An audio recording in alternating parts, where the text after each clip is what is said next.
Hey guys, Sean here. So this is going to be my review of the new Star Trek movie, Star Trek Beyond.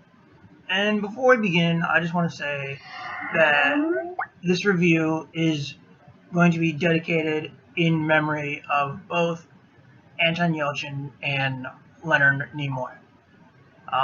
So yeah, like I said, this review is not only going to be a movie review, but also sort of a tribute as well to both Yelchin and Nimoy, who we sadly lost both this year.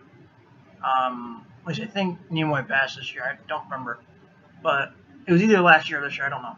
But Yelchin passed away just last month, I'm assuming, and so I just wanted to do this video as not only my review, but as kind of a tribute to them. So hope you guys enjoy this video.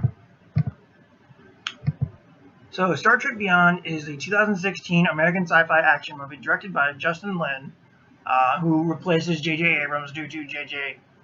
Directing Star Wars Episode 7, The Force Awakens. So directed by directed by Justin Lin from a screenplay by Simon Pegg and Doug Jung, I think is his name. Based on the series, Star Trek series, Star Trek, created by Gene Roddenberry.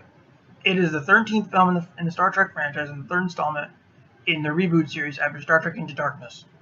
After Star Trek 2009 and Star Trek Into Darkness, but yeah. Chris Pine and Zachary Quinto reprised their roles as Captain Kirk and Commander Spock, with Peg, Carl Urban, Zoe Saldana, John Cho, and Anton Yelchin reprising their roles from the previous film, with Idris Elba and Sophia Boutella, I think I pronounce it, joining the cast.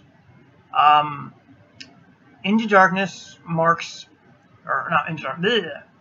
Sorry guys. Beyond marks one of the final film appearances of Yelchin, who died in a car accident a month before its scheduled release. The film is dedicated to the memory of Yelchin as well as fellow Star Trek actor Leonard Nimoy, who died during pre-production. So yeah, this movie basically it came out today. It premiered today, so I went to see it a few hours ago. Had a lot of fun with it. It's just over 2 hours, 2 hours and 2 minutes. The budget was $185 million. Let's see. So, what do I think of this movie? Honestly, I really like this movie, and I'm gonna try and not say any spoilers, but basically what happens is the crew's on their 5 years during the crew's 5-year mission. They're like 3 months in or 3 years in. It's a 5-year mission, my bad. Shows how much of a fan of Star Trek I am. I can't even get the mission right. So yeah, the crew's like 3 years into their mission, so this is like 3 years after Into Darkness. But they're attacked by this alien ship, led by this villain named Krull, who was played by Idris Elba and brilliantly, I may add. And the original cast all are good too, even Yelchin, especially Yelchin. And so they're stranded on this planet and they have to find a way off, basically. And then there's this subplot of Spock dealing with issues on New Vulcan still. How New Vulcan is apparently still in ruin. In the Vulcan society, I guess you could say, are still shaken after the events in the first reboot. So Spock has to deal with that stuff, not to mention the alien stuff that the whole crew is dealing with, but yada yada yada. So what did I think of this movie? I actually like this movie. I think it's a lot of fun. It goes... Now, I've seen all 3 seasons of the original show. I'm in the middle of season 3 of Next Generation right now. So I'm not really a die-hard Trek fan, really. But I think this movie, out of all 3 movies, feels the most like the original show does. Because it's actually the crew going out into space and having to face an alien. Whereas the last 2 movies was more Earth-based, I guess you said.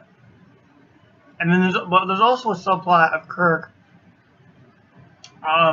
dealing with the fact that he doesn't want to celebrate his birthday because of what happened to him, or because the death of his father occurred on the day of his birthday. So Kirk's dealing with his own kind of issues. Like I said, Spock's dealing with his too, with the new Vulcan stuff. So yeah, this is just a great, fun movie. The cast are all good in their roles, especially Idris Elba, who... Now, I'm going to get to my nitpicks here in this right now. Idris Elba's villain is not really all that fleshed out. Like, he doesn't have really much of a backstory to him. So, I mean, great performance, just not really all that fleshed out. We don't really understand why he's after the Federation, like, till towards the end of the movie. I'm not going to spoil it. Another nitpick I have is they don't really acknowledge what happened to Carol Marcus. Like I said, this is just a nitpick. But at the end of the last movie, Carol started serving on the Enterprise, and her and Kirk kind of had that exchange where Kirk says, "Welcome to the family. Welcome, glad to have you part of the family," something like that. And she says it's nice to have a family. So, you know, implying that she was going to be part of the 5-year mission. But yet, in this movie, they don't mention her at all, which is kind of odd, because you could kind of tell from that end scene in the last movie they were going to possibly follow up on the relationship between Kirk and Marcus, but nope, done. But I did read some reports that they were going to somewhat ignore Into Darkness, which I think is kind of stupid to do that. But who knows? I mean, get the 5-year mission part of Into Darkness, where they got that at the end of the movie, but that's a nitpick. That's a nitpick that I have. Another nitpick I have is I'm not a fan of the new uniforms. I kind of like the uniforms from the last 2 movies. I think those uniforms looked more like the actual show, the actual TV show's uniforms, so I like those ones better. But all in all, great fun movie. They do kind of a tribute to Nimoy and Yelchin at the end of the movie, where it says dedicated and loving memory to Leonard Nimoy, and then it says and for Anton. And I remember walking out of the theater, seeing that, I was like, "Great to see you one last time, Anton." And then I just remember feeling almost feeling tears come out my face, but I stopped it. I didn't cry. I'm a man. No, I'm just kidding. I cry at movies sometimes. But no, seriously, when I saw on the screen said and it said for Anton, and I kind of said that, I looked at the screen and said, "Great to see you one last time, Anton." And then I swear tears almost came down my face. I shit you not. And then there's also minor spoilers. I'm not going to say what the thing is, but just a minor thing. There are great cameos in this movie. At the very end of the movie, we get to see some awesome cameos. I'm not going to say what they are. I'm just going to leave you guys to watch the movie and find out. But they're awesome cameos if you're a Star Trek fan. So that's my review of Star Trek and Beyond. And also, I have read they will retire Chekhov, that character. They won't recast him. Thank God. It's not that I don't want to see another actor take on that role. I just think that with this cast already established, the chemistry wouldn't work right. So I think what they're doing is going to be good. They're going to retire the character, obviously until they reboot it again, obviously. But they're gonna retire Chekhov. Probably say that he retired from Starfleet, which would be a good idea.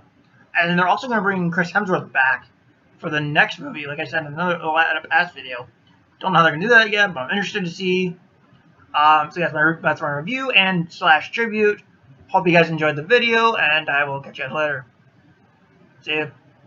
Live long and prosper.